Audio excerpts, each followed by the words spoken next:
Hello बच्चों, मैं आज आप लोगों को क्लास 6 का हिंदी पिता के पत्र पुत्र के नाम जो चैप्टर साथ है, पीछे के अध्याय में हमने आपको यह कहानी बहुत ही अच्छी तरह से महात्मा गांधी के बारे में बता दिया था। आज हम इसका क्वेश्चन आंसर को करेंगे। आज हम इसके क्या करेंगे, क्वेश्चन आंसर को। अगर आप इस सब का PDF पाना चाहते हैं तो आप हमारे मोबाइल नंबर 9576391415 पर व्हाट्सअप करिए, मैसेज करिए, आप वहाँ से जुड़ सकते हैं। इसमें कोई दिक्कत नहीं है। आप डिस्क्रिप्शन में इसका लिंक भी दे दूँगा, डिस्क्रिप्शन में व्हाट्सअप का लिंक भी दे दूँगा, आप वहाँ भी जा सकते हैं। समझे, वहाँ से आप डायरेक्ट जुड़ सकते हैं। समझे, डिस्क्रिप्शन खुलिएगा, उसमें लिंक मिल जाएगा आपको। समझे, आइए अब इसके क्वेश्चन आंसर को हम लोग देखते हैं और आप भी समझने का प्रयास करिएगा। समझे ना, आप देख लीजिए, उसके बाद आप अपने हिसाब से नोट बनाइएगा। समझे, इस सारा अपने हिसाब से बनाइएगा। देखिए, कहता है कि गांधी जी ने पत्र के माध्यम से अपने पुत्र को क्या क्या शिक्षाएं दी है। तो आप क्या कहिएगा, कहिएगा कि गांधी जी ने पत्र के माध्यम से अपने पुत्र को शिक्षा दिया है कि अपने आहार पर पूर्ण ध्यान देना, अपने आहार यानी भोजन पर पूरा ध्यान देना। पुस्तक ज्ञान के साथ साथ चरित्र निर्माण और कर्तव्य का बोध भी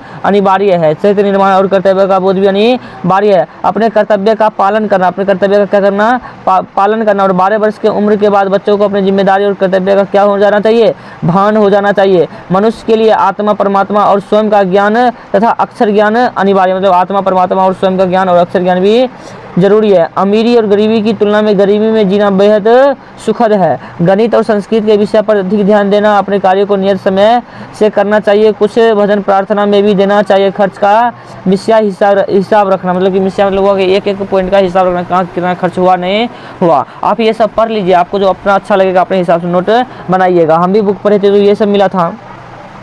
देखिए, कहता कि गांधी जी ने वास्तविक शिक्षा किसे माना है, क्योंकि गांधी जी ने वास्तविक शिक्षा चरित्र निर्माण और कर्तव्य के बोध को माना है। क्योंकि ग्रंथ का एक पुस्तक है जिसमें ज्ञान का भातृत्व ज्ञान नहीं बल्कि चरित्र निर्माण और कर्तव्य का भान होना चाहिए। मतलब कि असली शिक्षा क्या हो जाना चाहिए, चरित्र निर्माण और कर्तव्य का क्या हो जाना चाहिए, बोध होना चाहिए। समझे, आप अपने हिसाब से लिख सकते हैं। और देखिए, कहता कि समाज में सद्भाव के रूप को प्रकाशित करते चरित्रहीन विद्वान कभी भी सम्मान के योग्य नहीं होता है। चरित्रहीन जो विद्वान होते हैं कभी भी सम्मान के योग्य नहीं होते हैं। तथा कर्तव्य ज्ञान के बिना संसार सागर को पार नहीं किया जा सकता, अर्थात पार करना कठिन है। 3 नंबर कहता है, गांधी जी के पत्र के माध्यम से किन किन बातों को महत्वपूर्ण माना गया है। कि गांधी जी के पत्र के माध्यम से निम्नलिखित बातों को महत्वपूर्ण माना है। सबसे पहले अपना आहार पर पूर्ण ध्यान देना, अपनी जिम्मेदारी को सावधानीपूर्वक संभालना, शब्द ज्ञान के अतिरिक्त आत्मा एवं स्वयं एवं ईश्वर का ज्ञान प्राप्त करना, गरीबी में जीना अमीरी में जीने से सुखद है, कृषि कार्य भी करना। इस अपने पुत्र को कहकर महत्वपूर्ण माना गया था। समझे ना। अब आगे देखिए, कहता कि कृषि कार्य भी करना, गणित, संस्कृत एवं संगीत विषयों में अधिक अभिरुचि रखना, खर्च का सही ढंग से प्रबंधन करना, अपना कार्य नियम पूर्वक और नियत समय पर करना, भगवान की प्रार्थना करना। एक और बचा है, समझे, उसको भी देख ही लेते हैं। कहता कि बा उपनाम से किए जाना था। हम बताते बा नाम से अपनी धर्मपत्नी कस्तूरबा गांधी को कहा करते थे। अब सुनिए, निम्नलिखित प्रश्नों के 4 विकल्प दिए हैं, सही विकल्प का सही का निशान लगाइए। कहता गांधी जी ने अपने किस पुत्र में पत्र लिखा था। आपको पता होगा कि मनीलाल को पत्र लिखा था। क्या लिखा था, मनीलाल को। उसने गांधी जी ने यह पत्र कहाँ से लिखा था, तो प्रीटोरिया जेल से। कहाँ से लिखा था बाबू रे, प्रीटोरिया जेल से। दो ऑप्शन हो गया, कोई बात नहीं, प्रीटोरिया जेल से कहिएगा। कहाँ से कहिएगा बाबू रे, प्रीटोरिया जेल से। अब कहता है कि गांधी जी ने यह पत्र कब लिखा था, 25 मार्च 1909 ईस्वी को। 25 मार्च 1909 ईस्वी को। अब पाठ से आगे कहता कि अपने गांव या शहर की शैली समझ में एक पत्र लिखिए। आपको पत्र लिखना आना चाहिए, पत्र लिखना आना चाहिए। देखिए, सबसे पहले आप पत्र में क्या लिखिएगा। मान लीजिए अपने पिता को लिख रहे, भाई को लिख रहे, दीदी माँ किसी को भी लिख रहे हैं तो लिखिएगा सबसे पहले पूजनीय सादर प्रणाम, चाचा जी प्रणाम, माता जी प्रणाम, पिताजी प्रणाम, भैया जी प्रणाम। तब आगे लिखिएगा, मैं कुशल पूर्वक आशा करता हूँ कि मैं कुशलता पूर्वक हूँ और आशा करता हूँ कि आप सभी भी कुशलता पूर्वक होंगे। मतलब मैं भी अच्छा हूँ, आप भी अच्छे होंगे, ऐसा आशा करता है। अब देखिए, मैं अभी कुछ दिनों से बम्बई शहर में हूँ। शहर के लोगों का जीवन शैली मुझे पसंद नहीं आ रही है। यहाँ के लोग जीवन शैली आकर्षक तो खूब है, लेकिन सच्चा प्रेम और स्नेह लोग रहित है। मतलब सच्चा प्रेम और स्नेह यहाँ नहीं मिलता है। बड़े जीवन शैली अच्छा है तो क्या हो, लेकिन सच्चा प्रेम यहाँ नहीं मिलता है। केवल अपने को संभाल कर किसी भी देश की जनसंपर्क पूर्ण राष्ट्र की कल्पना नहीं की जा सकती है। यहाँ के लोग स्वास्थ्य पर ध्यान बिल्कुल नहीं देते। मतलब बम्बई के लोग स्वास्थ्य पर ध्यान नहीं देते। आपके क्षेत्र में भी जो है वो लिखिएगा। समझे, आगे तो बिल्कुल नहीं देते। कार्य की अधिकता तो अच्छी बात है, लेकिन कार्य को नियत समय पर नहीं करना स्वास्थ्य के लिए उत्तम है। स्वास्थ्य के लिए उत्तम है। जो यहाँ के लोगों में अभाव है, जो यहाँ के लोगों में क्या है, अभाव है। यहाँ के लोग आमोद प्रमोद प्रिय हैं, जो जीवन के कुछ ही वर्ष के लिए अनिवार्य। आमोद प्रमोद मतलब खुश हैं, लेकिन कुछ ही जीवन के कुछ ही वर्ष के लिए। अब देखिए, प्रिय बुद्धिमान जीवन में सुख सुविधा और स्वतंत्र जीवन को परेशानी में डालती है, लेकिन लेकिन यहाँ के छात्र जीवन में भी आमोद प्रमोद युक्त दिखलाई जाती है, जो जीवन निर्माण में बातचीत करती है। और कहेगा यहाँ के अमीर और गरीब लोगों का जीवन शैली अत्यंत घटता दिखता है, जबकि ग्रामीण में जीवन शैली में घटता दिखता है। यहाँ मतलब कि देखते हैं अमीर गरीब, अमीर अमीर में रहता है, गरीब गरीब में रहता है, समझे ना।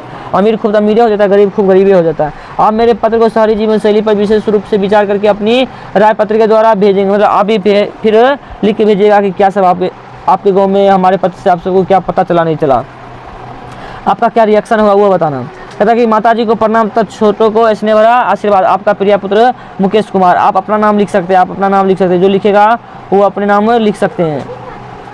अब नेक्स्ट होगा, आप अपने गांव के किसान के बारे में लिखिए। क्या कि हमारे गांव में मंझोले में प्रिय हर एक वर्ग के किसान है, सभी पत्रकारों में प्रिय एकता दिखता है, हर एक किसान एक दूसरे के पूरक दिखाई देते हैं। हमारे गांव के किसान अत्यंत परिश्रमी यानी बहुत मेहनती है हमारे गांव के किसान। और आगे कहता है, जबकि हमारे गाँव की भूमि अधिक उपजाऊ नहीं है, कभी अतिवृष्टि तो कभी अनावृष्टि और किसानों को प्रभावित करती है, लेकिन इसके बावजूद हमारे गाँव के किसान अपनी कर्मठता के कारण उन्नत किसान कहलाते हैं। उन्नत मतलब बहुत उत्पाद करने वाले किसान कहलाते हैं। हमारे गांव के अन्य किसान भी अधिक संपन्न दिखाई देते हैं, सब किसान सुख हैं, संपन्न है, सब चीज़ से भरा पूरा है। अब आगे कहता है कि ये किसान नियमित रूप से गोपालन यानी गाय को पालते हैं, क्योंकि इन्हें काफ़ी समय मिलता है। हमारे यहाँ ये किसान गोपालन में भी बहुत आगे हैं, विशेषतः किसान पढ़े लिखे होते हैं, क्योंकि कृषि समय का ज्ञान उन्हें प्राप्त होता है। हमारे गाँव के किसान हैं ना बहुत पढ़े लिखे भी होते हैं, बहुत तो नहीं लेकिन थोड़ा बहुत पढ़े लिखे होते हैं। अब आगे देखिए, कहता है कि हमें पत्र क्या लिखना चाहिए, नहीं तो क्यों तो हाँ, मतलब हाँ क्यों लिखना चाहिए। देखिए हमें पत्र लिखना चाहिए, तो हाँ हमें पत्र लिखना चाहिए। पत्र संबंधी स्थापना करने का मुख्य उपाय मुख्य होगा, क्यों होगा मुख्य उपाय है। इस लेखन कला की प्रशंसा के साथ साथ अपनी भावना को व्यापक रूप में प्रकट करने का अवसर मिलता है। पत्र लेखन में पैसे भी बचत होती है। आप पत्र लिखिएगा तो पैसे उसे थोड़ी कर सकते हैं, पेन लीजिए, कागज लीजिए और लिख दीजिए और पहुँचा दीजिए। अब कहता है कि निम्नलिखित शब्दों को वाक्यों में प्रयोग कीजिए, समझे। पहला है पत्र, तो पत्र हमें लिखना चाहिए, ऐसे आप वाक्य प्रयोग कर सकते हैं। कहता है फिर शिक्षा, तो शिक्षा के बिना मनुष्य पशु के समान हो जाता है। आश्रम में मुनि लोग रहते हैं, अपनी जिम्मेदारी आप खुद संभालो। महत्वपूर्ण कार्य में उसे बुलाया, मतलब महत्वपूर्ण कार्य में उसे बुलाया। अपना मन से कुछ भी बना सकते हैं। दरिद्रता में मनुष्य को संयमित रहना चाहिए। दरिद्रता मनुष्य को क्या रहना चाहिए, संयमित रहना चाहिए, वरना सब कुछ खो जाएगा, समझे ना। अब देखिए कहता है कि आनंद, क्या कहता है आनंद, तो आनंद पूर्वक अपना कार्य करना चाहिए। तब पे कहता है कि जेल, तो कहेगा जेल से छूटकर मैं पढ़ूंगा। चेष्टा, तो वह चेष्टा कार्य करती है। सुख मतलब मेरे सुख मेरे सब दुख है, मेरे सुख में हमेशा क्या होते हैं, दुख होते हैं। अब देखिए आगे, ये 10 नंबर इकरा वाला है, समझे ना। कहते नीचे दी गई संज्ञाओं के नीचे दिए गए संज्ञाओं के निकट लिखिए प्रत्यय लगाकर क्रिया विशेषण और उनके अपने वाक्यों में प्रयोग कीजिए, समझे ना। पहला कहता है गंभीरता, कहेगा गंभीरता पूर्वक कार्य करना चाहिए। शांति, तो शांति पूर्ण सुख चाहिए। संतोष, तो संतोष पूर्वक रहना चाहिए। प्रेम, तो प्रेम पूर्ण यहाँ रहो, या प्रेम अधूरा होता है। श्रम, तो श्रमनिष्ठ कार्य से सफलता मिलती है। अब आगे देखिए, आगे कहता है